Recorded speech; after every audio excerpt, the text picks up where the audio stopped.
Salut les fugitifs et bienvenue sur la chaîne Quitter la France. Aujourd'hui, petite vidéo en extérieur, on profite du soleil du nord. Aujourd'hui, on parle de quitter la France, mais pas vraiment quitter la France dans le sens où on va parler du départ de France pour Tahiti, pour la Polynésie française, mais aussi pour la Réunion. J'ai eu la chance de vivre dans ces deux endroits. J'ai vécu à la Réunion, j'étais 3 mois, et en Polynésie française, j'ai fait 6 mois. Donc je voulais faire un petit retour d'expérience sur ces deux destinations qui semblent paradisiaques sur le papier.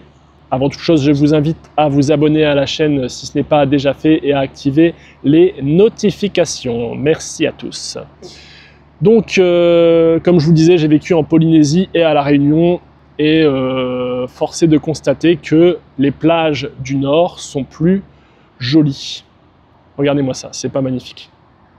Est-ce que c'est pas magnifique? On n'est pas bien là? Franchement. Bon, je suis chauvin, on est d'accord, je suis chauvin. Mais par un soleil comme ça, franchement, ça envoie du steak. Dites-moi en commentaire hein, si vous trouvez ça bof ou... Oh, on revoit ma gueule. Et voilà. Non, bon, tout ça pour dire que voilà, on a un beau littoral, on a de la chance. Donc, la Polynésie et la Réunion. On va commencer par la Polynésie. Si vous restez jusqu'à la fin, je vous dirai lequel je préfère et surtout où je vous conseille d'aller, ne serait-ce que pour jeter un œil et pourquoi pas vivre. Pourquoi pas vivre. Mais si vous avez les moyens. Vous allez comprendre pourquoi. Donc je suis allé en Polynésie, j'ai vécu en Polynésie 6 mois, ça remonte à une quinzaine d'années. Il y a une quinzaine d'années, je pars là-bas. Bonne décision en couple pour faire en partie quand même plaisir à mon ex. J'étais amoureux. Donc je fais plaisir, je suis mon ex qui devait faire un stage dans le tourisme à l'étranger. Donc moi, passionné de sport d'eau, de mer en général, de kitesurf, je me dis bah allez c'est cool, vas-y j'embarque le matos. Je m'étais fait mon trip dans ma tête, hein, je m'imaginais la plage, voilà, la plage de sable blanc, ma copine, une cabane au bord de l'eau, du vent, un spot de kite parfait, enfin bref, je m'étais fait mon film, j'étais jeune et con, et plein d'illusions. Et en fait, ça s'est pas du tout passé comme ça. Ça s'est pas du tout passé comme ça. En fait, pour faire ça, donc déjà il y avait un terreau de couple qui n'était pas très fertile, dans le sens où c'était un peu compliqué déjà avec ma copine à l'époque, donc s'expatrier quand c'est un peu compliqué, comme je l'ai expliqué dans une des précédentes vidéos dont je mettrai le lien ici ou là, je sais jamais. C'est pas le bon plan parce que le fait d'être à l'étranger, ça va exacerber toutes les tensions qu'il peut y avoir et pas manquer, ça a été le cas. Donc on s'expatrie avec mon ex et elle faisait son stage de fin d'études dans un hôtel de luxe à Bora Bora. Donc autant vous dire que moi j'étais en mode putain je pars à Bora Bora, j'ai 25 ans, ça y est j'ai réussi ma vie, il manque plus que la Rolex au poignet et c'est bon. Donc elle avait trouvé ce truc là, mais elle était logée, mais pas moi, donc il fallait que je trouve un logement, j'ai trouvé un logement, c'était déjà les yeux de la tête. Moi je m'étais dit que j'allais pouvoir trouver du boulot sur place, j'avais passé mon permis bateau côtier à l'époque pour l'occasion, je m'en suis jamais servi, mais je l'ai. Et je m'étais dit que j'allais bosser, j'avais pris contact avec le gars qui tenait l'école de kite, il m'avait dit ouais je pourrais te filer un peu de taf comme ça à l'arrache. Donc moi je m'étais mis, ouais je me suis dit ça va aller, je vais trouver du taf, tout va bien se passer. Et ben raté. En fait on est resté 1 mois là-bas, pourquoi 1 mois? Parce qu'elle s'est faite virer en fait de son stage.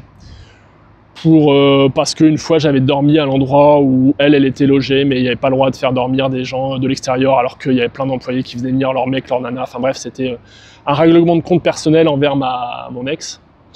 Et enfin bref on est resté là 1 mois. Alors vous allez me dire putain t'as vécu à Bora Bora, ça doit être génial et tout. Alors oui c'est beau, c'est joli, il y a des belles plages, il y a des jolis paysages, c'est magnifique.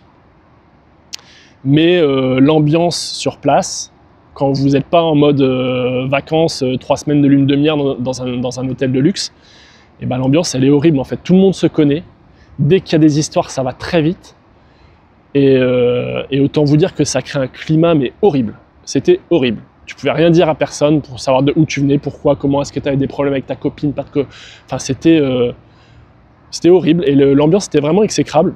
Heureusement, j'ai rencontré quand même quelques personnes très sympas, mais qui elles-mêmes finalement m'ont avoué que qu'elles avaient beaucoup de mal à s'intégrer, quoi. Parce que déjà, en étant blanc, bah, on n'est pas local, on n'est pas du coin, donc c'est déjà quoi qu'il arrive, hein, tu peux avoir vécu, je pense, 10 ans là-bas, t'es jamais intégré. Moi, c'est ce que j'ai ressenti, encore une fois, c'est mon expérience personnelle.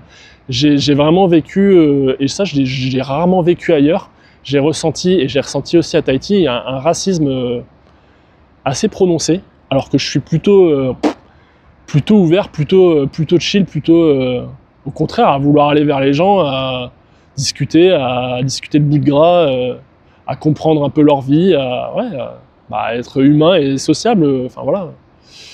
Et voilà, j'ai senti un peu je sais pas, d'être mis sur le côté, etc. Donc pas super expérience à Bora Bora, maintenant c'est très joli. Après, ce qui est très frustrant, c'est qu'il y a beaucoup finalement de propriétés qui sont sur la plage, des locaux, et qu'on n'a même pas le droit de marcher sur la plage, en fait, de marcher le long de l'eau, en fait, pour se dire, bah, je vais me faire une marche, parce que, en gros, c'est la plage, c'est à eux, c'est comme si c'était leur jardin. C'est comme si y a un gars qui passait dans votre jardin en disant, bah non, moi je me balade, je vais de jardin en jardin, je me balade. Bah là, c'est pareil. En gros, la plage, même s'il y a une loi littorale qui doit laisser un cordon de circulation de je sais plus d'1 mètre, enfin bref, et ben là, c'est mort, quoi. Donc il y a moyen que la personne, elle sorte le fusil de chasse parce que vous êtes chez lui. Donc on se retrouve sur un paradis, une île paradisiaque, où on se dit putain, ça va être trop bien, les plages c'est magnifique, je vais pouvoir au moins me balader et profiter de la nature, et ben finalement pas tant que ça. Donc voilà, Bora Bora, si vous avez l'occasion pour une lune de miel, oui, pourquoi pas, si on vous paye le billet, parce qu'encore une fois, je trouve que c'est très cher pour ce que c'est. Vous avez pas mal d'autres îles ailleurs dans le monde qui sont aussi bien, voire mieux, pour un prix 3 fois moins cher. Donc voilà, si vraiment on vous le paye, allez à Bora Bora, c'est cool, mais à part faire des selfies ou pour des Instagrammeuses fortunées qui veulent faire du contenu top qualité pour dire je suis à Bora Bora, pour moi ça s'arrête là. Donc 1 mois, elle se fait virer, on rentre à Tahiti, et là, tant bien que mal, elle trouve un stage de secours pour valider en fait ses études. Elle devait faire un stage quoi qu'il arrive. Donc on trouve une pension de famille. C'est comme un gîte en fait. En gros, c'est une personne qui a une maison et qui loue des chambres. Et donc là, on trouve dans une pension de famille sur la côte, près de Papeete. C'était, je sais plus Patelin. Enfin bref, pas loin. Pension de famille tenue par un gars qui était très sympa au téléphone. Ouais, viens, t'inquiète, y a pas de souci, moi je vous héberge. Non mais ouais, moi les Français dans la galère, moi j'aime bien leur rendre service, je suis un gars sympa et tout. Donc premier abord, super sympa le gars. On se dit putain, c'est cool, on a du cul. On tombe sur un mec cool, en plus qui va pouvoir lui faire finir son stage et valider ses études. Donc on y va. Pour ne pas le citer, Francisco. De toute façon, il doit être mort alors qu'il est, vu que voilà, il taquinait pas mal le goulot. Bref, on tombe sur le gars, bon, premier abord, sympa, assez bon contact, il vient nous chercher même avec sa bagnole à l'aéroport, donc tiens, c'est cool, le mec fait le trajet, enfin bref. Première impression, plutôt sympa, honnêtement. Et on s'est très vite rendu compte que c'était un connard alcoolique. Les deux ne sont pas forcément liés, il y a des connards qui sont pas alcooliques et des alcooliques qui sont pas connards, mais pour le coup, lui cumulé. Donc alcoolique, qui veut dire que quand tu lui parles à 8h du mat, ça va, mais que déjà à 14-15h, il est déjà bien entamé et c'est plus compliqué. Tout en ajoutant que le mec un peu pas belliqueux, mais a aimé faire des histoires, à chercher je sais pas, poser des questions déplacées, enfin vraiment un connard, en fait un connard qui mettait la pression à mon ex pour des conneries, enfin qui un peu en mode petit chef, mais pas justifié quoi. Après il faut être patron, il faut savoir être ferme, etc. Ça c'est normal. Mais le mec incompétent qui en branlait pas une et enfin un connard. Il faut l'avoir vécu pour pouvoir comprendre, mais je pense qu'on a tous connu au moins une fois dans sa vie un connard comme ça. Et donc ça se passait pas très bien quoi. En fait, on avait une maison qui était chouette avec piscine, enfin dans sa maison en l'occurrence, mais on vivait en dortoir, on n'avait même pas un lit à nous deux. Et finalement, on a quitté cette pension, ne serait-ce que pour le logement. J'ai trouvé un boulot sur place, donc dans la conduite de travaux. Donc ce qui était cool, c'est qu'avec ce job, j'ai pu avoir une bagnole, j'avais une bagnole de fonction. On a trouvé un autre logement, mais c'est pareil, on a payé un logement. C'était un appartement miteux, qui était pas loin de la mer, mais qu'on payait une fortune. Je saurais même pas dire l'équivalent aujourd'hui, c'était peut-être 900 €. pour un truc de base, de toute façon, il n'y a pas moins cher là-bas. À l'époque, il n'y avait pas moins cher, on a pris le moins cher. C'était un truc pourri. Et coût de la vie très élevé. Et conditions de vie pas folles, quoi. Finalement, moi, je bossais beaucoup, là, elle bossait beaucoup aussi. Et puis, pareil, le problème des gens locaux, quoi, qui... j'ai jamais réussi à accrocher avec les gens. Alors, toujours eu l'impression d'avoir cette étiquette de blanc colonisateur sur le front, même si, je suis blanc, mais bon, c'est pas moi qui suis venu coloniser, je suis pas responsable de ça. Et que quoi qu'on fasse, ça va toujours cataloguer comme ça, quoi. Donc j'ai peut-être pas eu de chance, j'ai peut-être pas rencontré les bonnes personnes, mais voilà le souvenir que je garde de Tahiti en tout cas. Après j'avais fait un saut à Moorea, et là par contre les gens étaient un peu plus relax, un peu plus détendus, un peu plus ouverts. Donc je pense que c'est peut-être propre à Tahiti, ou alors peut-être propre à ce qui est proche de Papeete, mais dans les plus petites îles c'est peut-être différent, je sais pas, je saurais pas dire. Mais voilà, donc quoi qu'il arrive, si vous allez en Polynésie, faut vous faire votre propre idée. En tout cas, si l'idée c'est de partir de France pour trouver le soleil et la plage, vous allez le trouver là-bas. Encore que j'ai été surpris dans le sens où les plages, ici on a des plages énormes à perte de vue dans le nord de la France, on a un littoral magnifique. Là-bas, les plages sont relativement restantes dans le sens où les gens ont leur maison et la maison donne sur la plage. Donc en fait, c'est privé. Si vous allez sur des plages, c'est des plages publiques mais qui sont relativement restreintes où tout le monde s'agglutine. Et l'idée de carte postale de je vais aller à la plage de sable blanc facilement, elle n'est pas si évidente que ça là-bas, quoi. Sans compter que le coût de la vie est extrêmement élevé. Tout ce qui est importé, c'est très cher. La bouffe, c'est cher. Le logement, c'est cher. Tout est cher. Donc en gros, si vous voulez partir vivre à Tahiti, il faut que vous ayez du pognon parce que ça coûte vraiment cher. Et donc, si vous gagnez 1500-2000 par mois, oubliez, quoi. Même si vous avez un boulot en télétravail, oubliez. Pour moi, c'est un truc où il faut avoir grand minimum 2500 balles, 3000 balles par mois, quoi. Sinon, c'est pas la peine. Donc voilà pour ce qui est de Tahiti, mon petit retour d'expérience. C'est pas une destination que je conseillerais. Maintenant, si vous voulez vous faire votre avis, allez-y. Maintenant, je sais pas, un billet pour Tahiti, je pense que c'est bien 1200-1500 balles. Donc pour aller se faire son idée, c'est un peu cher. Mais bon, si vous avez le pognon, allez-y. Petite idée, on va parler de La Réunion, où j'ai eu la chance d'y aller. Je suis allé 3 mois à La Réunion. Alors c'est pareil, mais par contre là, j'ai pas bossé, donc j'étais un peu plus chill en mode touriste. Je suis allé en solo. Et pas du tout le même constat. Je sais pas ce qui fait, le stabilisateur, il est en train de se mettre en PLS. Pas du tout le même constat, j'ai vraiment adoré La Réunion. Des gens beaucoup plus ouverts, beaucoup plus souriants, beaucoup plus avenants.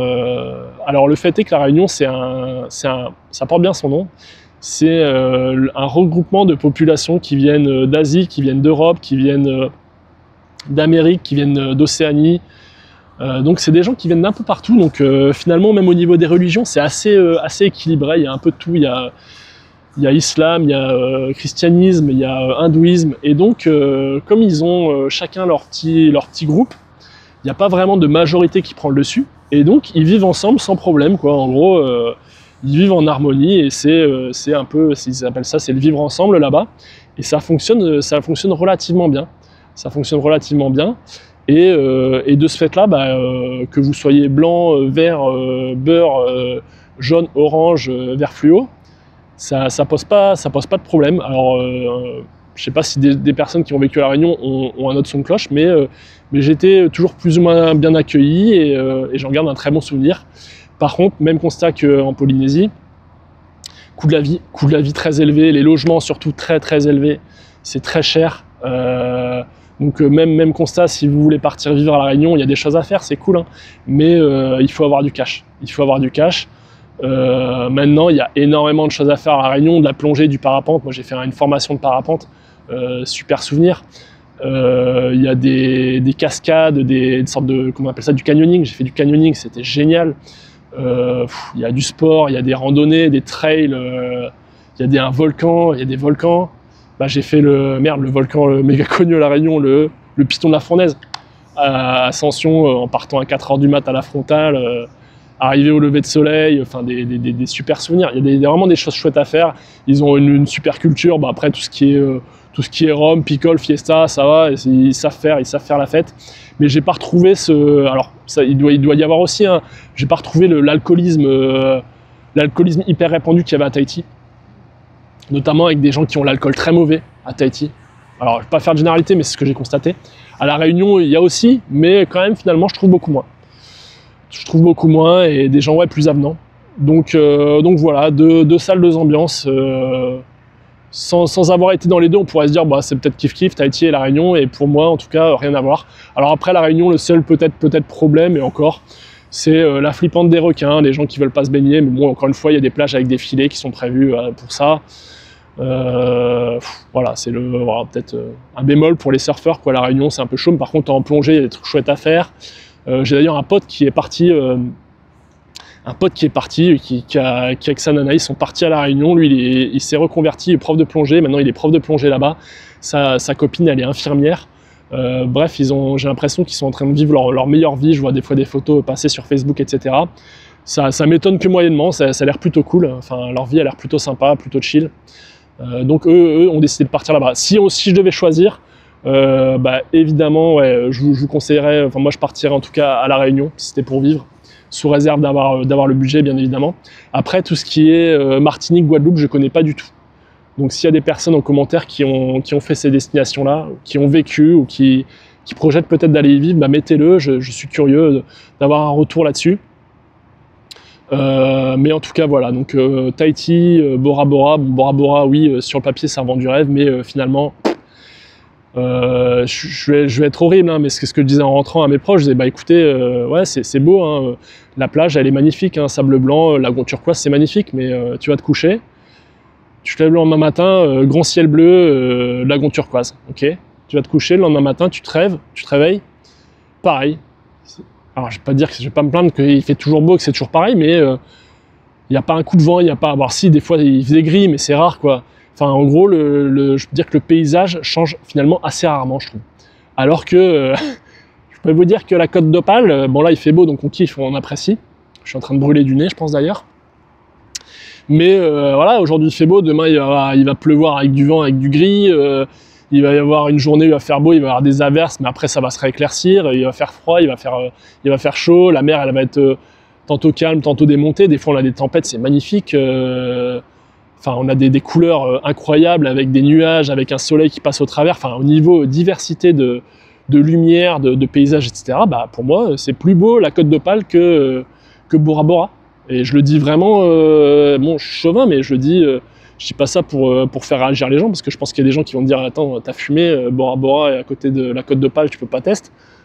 Mais pour moi, je suis radical. Regardez, je vous montre, hein, je vais pas vous vendre du rêve. Regardez-moi ça.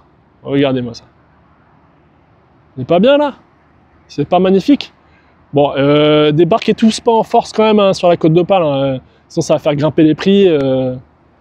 Mais quoique, je constate quand même qu'il y a de plus en plus de monde, hein. On commence à avoir des touristes qui viennent de droite et de gauche, des Russes, des Chinois, ça commence à avoir un peu la hype quand même, la Côte d'Opale, la future Côte d'Azur, parce que bah, les gens finalement ils crèvent de chaud dans le sud, et de plus en plus on voit des touristes qui viennent du sud, qui sont ravis de venir ici un peu au frais, ou même en été il fait bon, et bah, ils kiffent les plages. Ici on a des super plages, contrairement au sud de la France où voilà, c'est un peu plus tricky, un peu plus exigu on va dire.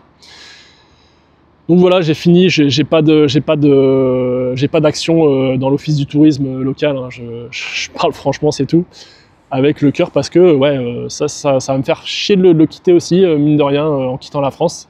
C'est un des points que j'apprécie tout particulièrement, la nature ici.